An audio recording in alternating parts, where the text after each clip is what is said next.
Avez-vous déjà ressenti que le monde avançait, sans vous? Que l'on vous laissait dans un coin, malgré vos efforts?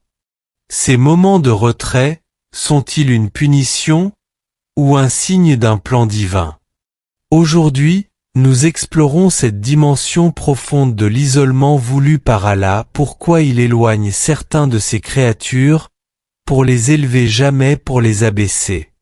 Avant de commencer, si vous croyez au destin divin, dites Alhamdoulilah dans les commentaires. Abonnez-vous et activez la cloche pour ne manquer aucune révélation de cette vidéo. Prêt à découvrir pourquoi votre solitude est une bénédiction déguisée? Commençons. Partie 1. L'isolement pour protéger le cœur. Aujourd'hui, notre cœur est exposé à une tempête permanente. Des centaines de messages défilent, des notifications surgissent, des critiques fusent, et des images filtrées remplissent nos yeux de rêves superficiels. Et dans ce tumulte numérique et social, que devient notre cœur? Notre cœur, cette perle précieuse qu'Allah a placée en nous pour le reconnaître, pour aimer avec sincérité, pour vivre dans la lumière, se salit, doucement, imperceptiblement. C'est comme un diamant pur laissé à l'air libre. Si tu ne le protèges pas, la poussière finit par le ternir. De même, notre cœur, à force d'être exposé à des influences toxiques, des conversations inutiles, des comparaisons sociales, des regards malveillants, devient lourd, triste et fatigué. Mais dans sa sagesse infinie, Allah n'abandonne jamais celui qui cherche à rester pur. Il t'éloigne. Il coupe certains liens. Il ferme des portes. Non pas pour te punir, mais pour t'emmener vers un lieu sûr, un espace intérieur où ton cœur peut respirer. Il te protège du monde extérieur pour te reconnecter à ton monde intérieur. Tu te demandes peut-être pourquoi certaines personnes t'ont tourné le dos. Pourquoi certains groupes t'ont exclu. Pourquoi tu n'es plus invité, plus consulté.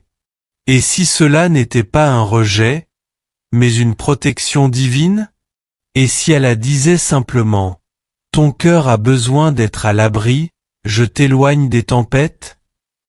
Ce silence que tu ressens aujourd'hui, ce calme autour de toi, ce n'est pas un vide. C'est une paix offerte, un écran protecteur entre toi et ce qui te nuisait sans que tu ne le vois. Allah est Al-Latif le subtil. Il agit sans bruit. Il agit doucement, mais avec puissance. Citation coranique, sourate 25, verset 20. Nous n'avons envoyé aucun messager avant toi sans qu'il fût inspiré, il n'y a point de divinité en dehors de moi. Adorez-moi donc. Les prophètes eux-mêmes ont été préservés, protégés, souvent isolés avant leur mission. Car l'âme a besoin de silence pour entendre la voix divine. Le cœur a besoin de pureté pour reconnaître la vérité. Et l'homme a besoin de recul pour voir ce que la proximité empêche parfois de discerner. Ne te plains pas de cette distance, remercie Allah. Il est peut-être en train de te sauver. Il te met à l'abri de ce que toi-même tu ne reconnais pas encore comme nocif. Il te donne l'occasion de détoxifier ton cœur, de reconstruire ta connexion spirituelle. Car c'est seulement dans un cœur pur que peut briller la lumière d'Allah. Partie 2. L'isolement pour façonner ta force intérieure. Dans le vacarme du monde, il est rare de pouvoir s'arrêter. Rare de prendre le temps de se regarder en face, sans filtre, sans distraction. L'isolement, c'est une pause imposée par Allah, une sorte de halting moment, un arrêt stratégique où il te retire du monde. Pour que tu puisses voir ton véritable reflet. Mais attention, ce n'est pas un moment confortable. L'isolement est comme un feu, il brûle les illusions, les attachements, les faiblesses. Il est inconfortable, mais c'est ce feu-là qui forge le caractère. Imagine un forgeron. Il prend une pièce de métal brut, la plonge dans la chaleur, la martèle, la refroidit, la réchauffe encore et encore. Pourquoi ? Parce que seule la pression peut transformer un simple métal en une épée tranchante, puissante et belle. De la même manière, Allah t'isole, te retire, t'éloigne. Pour te façonner. Le prophète Mohammed, que le paix et le bénédiction soient sur lui, lui-même s'est retiré. Avant la révélation, il méditait dans la grotte de Hira, loin de la Mecque et de ses tumultes. Il n'était pas encore le messager, mais il était en préparation. Ce silence dans la grotte n'était pas une fuite. C'était un rendez-vous divin. Un face-à-face avec sa propre mission. L'isolement est une école spirituelle. Tu apprends à voir tes faiblesses. Tu confrontes tes peurs. Tu découvres ta propre force, celle que tu ignorais peut-être. C'est en étant seul que tu comprends ce que tu vaux sans les regards extérieurs. Dans cette solitude, Allah te dépouille de ce qui n'est pas toi. Il te retire ce qui t'encombre. Il te prépare. Car tu as une mission. Peut-être pas une mission publique comme les prophètes, mais une mission personnelle, un rôle que seul toi peux accomplir. Et pour cela, il faut d'abord que tu sois solide à l'intérieur. L'isolement est donc un atelier sacré. Chaque larme versée dans le silence. Chaque prière faite en secret. Chaque moment où tu t'es senti oublié, est en réalité un coup de marteau du forgeron divin. Il est en train de façonner l'épée que tu deviendras. Ne redoute plus la solitude. Embrasse-la comme une opportunité. Un moment où tu deviens la meilleure version de toi-même. Celle qui pourra ensuite marcher dans le monde avec foi, force et clarté. Partie 3. L'isolement comme rencontre avec Allah. Il y a des moments où l'on peut être entouré, et pourtant profondément seul. Tu es dans une salle remplie de gens, tu souris, tu réponds, mais au fond, quelque chose est vide. Ce vide, cette solitude, peut paraître douloureuse. Mais en vérité, c'est peut-être l'appel le plus intime que ton âme ait jamais reçu. L'isolement, ce n'est pas l'absence des autres. C'est la présence intense d'Allah, lorsqu'il n'y a plus personne entre toi et lui.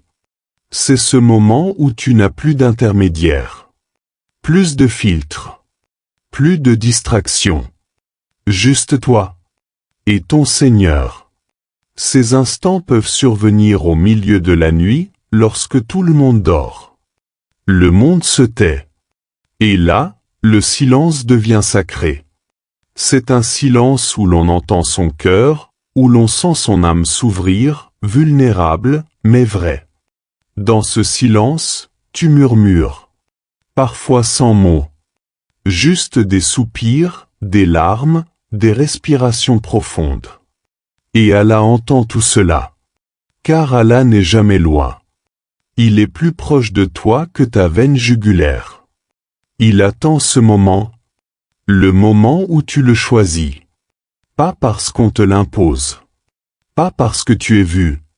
Mais parce que tu ressens qu'il n'y a plus que lui. Le meilleur des voisins est celui dont la présence te fait davantage penser à Allah. Et quel voisin plus proche que celui qui vit dans ton cœur, ton souffle, ton besoin? Dans cette solitude, tu ne cherches plus à être compris. Tu cherches à être connecté. Et Allah devient ton confident, ton refuge, ton guide. Tu n'as plus besoin de parler pour être entendu. Tu n'as plus besoin d'être vu pour exister.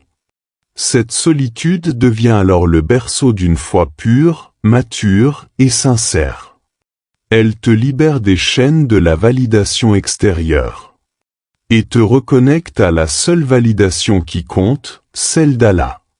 Alors, lorsque tu es seul et que ton cœur cherche un écho, souviens-toi, tu n'as jamais été aussi proche de celui qui ne dort jamais. Partie 4. L'isolement pour préparer ta mission. Tu te demandes pourquoi les choses s'écroulent. Pourquoi des gens te rejettent.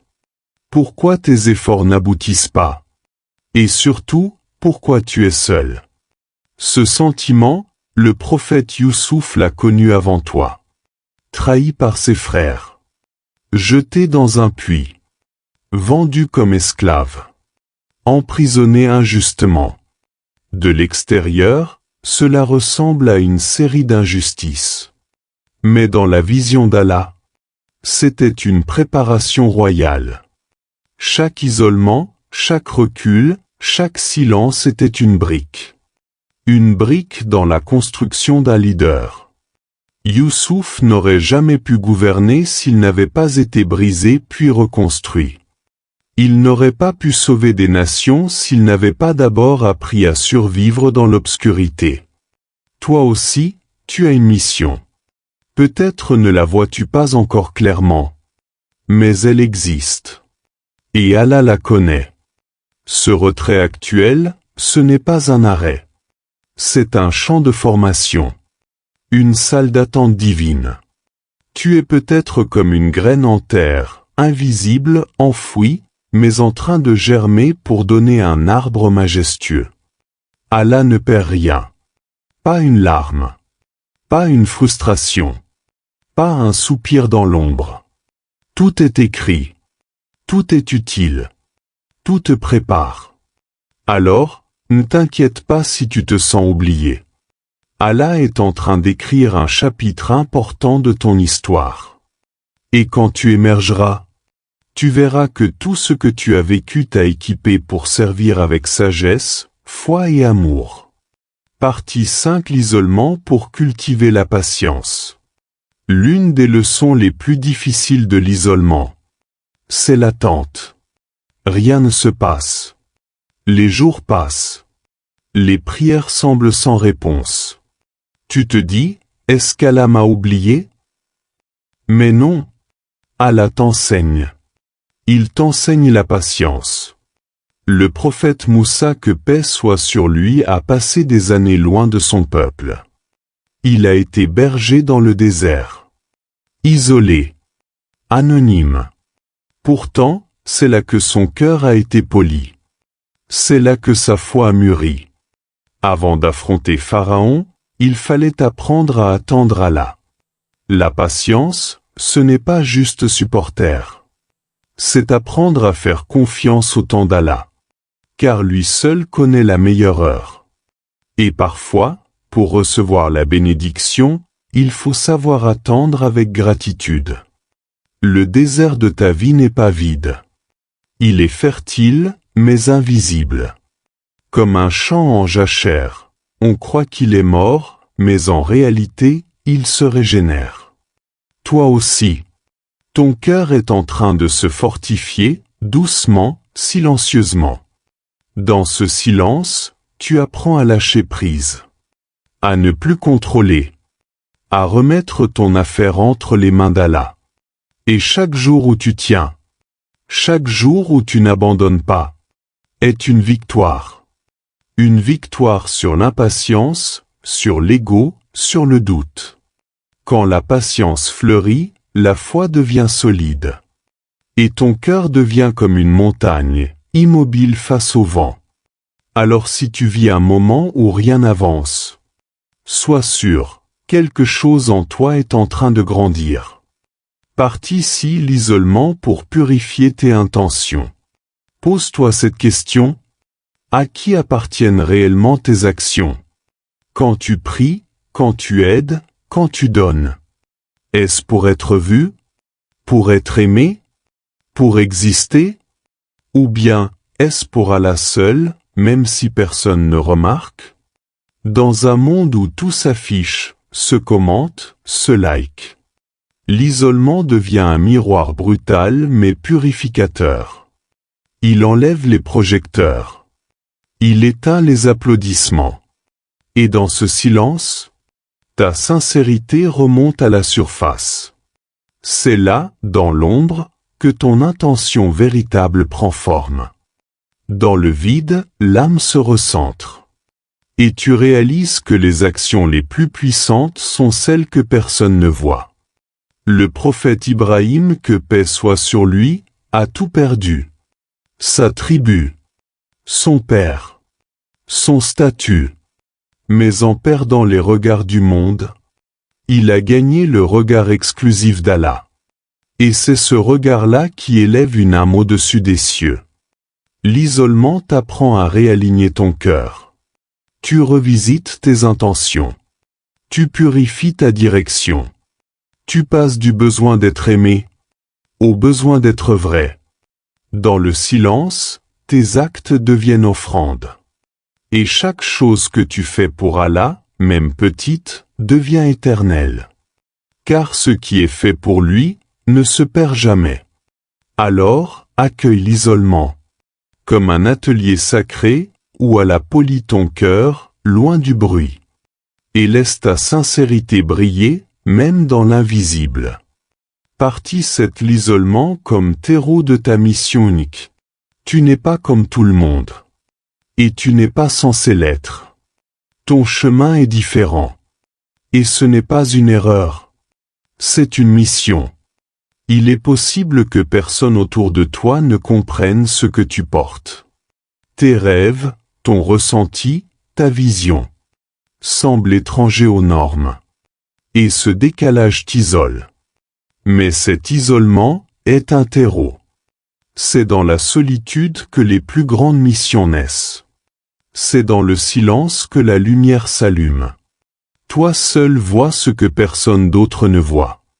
Et Allah t'a peut-être choisi pour porter un message que personne d'autre ne pourrait porter. Ne cherche pas forcément à être suivi. Cherche à être fidèle à ce qu'Allah t'inspire. Même si c'est lent. Même si c'est solitaire.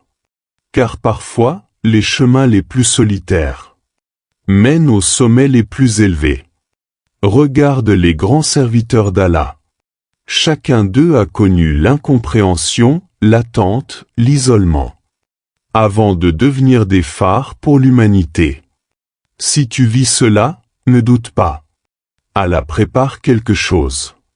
Il te forme, te taille, t'endurcit, pour une mission qui n'aura pas de précédent. Sois prêt. Sois digne. Sois attentif. Car tu es sur une route différente, mais droite. L'isolement est un paradoxe sacré. Il fait mal, mais il guérit. Il vide, mais il remplit. Il te sépare, mais il te connecte. À Allah, à ton essence, à ta vraie mission. Chaque silence, chaque solitude, chaque soupir non entendu par les hommes est entendu par le Très-Haut. Rien n'est perdu. Rien n'est inutile. Tu es en formation divine. Et ce que tu traverses aujourd'hui est en train de t'armer pour demain. Allah ne t'abandonne jamais. Il t'élève. Il te prépare. Il te purifie pour une lumière que tu porteras, peut-être sans le savoir. Si cette vidéo t'a touché, prends un instant. Commente « Allah est mon refuge ». Partage cette vidéo avec quelqu'un qui a besoin d'espoir. Abonne-toi pour d'autres rappels, sincères et profonds. Et surtout, n'oublie jamais, l'isolement n'est pas un oubli. C'est un rendez-vous. Avec toi-même. Et avec celui qui ne déçoit jamais.